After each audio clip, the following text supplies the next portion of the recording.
Okay. Dit is hoe ons gewoonlik opwarm voordat ons begin om te oefen. Kant toe.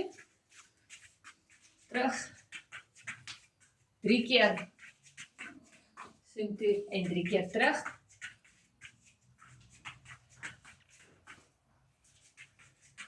En dan doen jy 10 push-ups.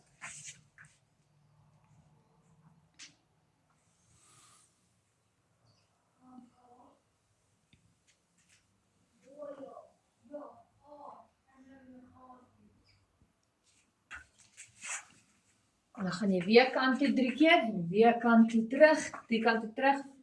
En dan doen jy 10 sit-ups.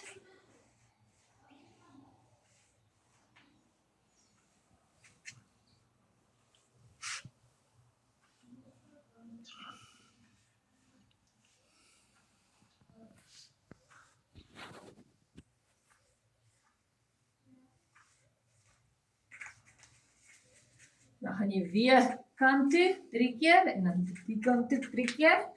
Dan jy net gewone 10 bodyweight squats. En dan vir die laaste keer doen jy die kant toe weer, en weer 3 keer terug. Dan doen jy 10 lunges.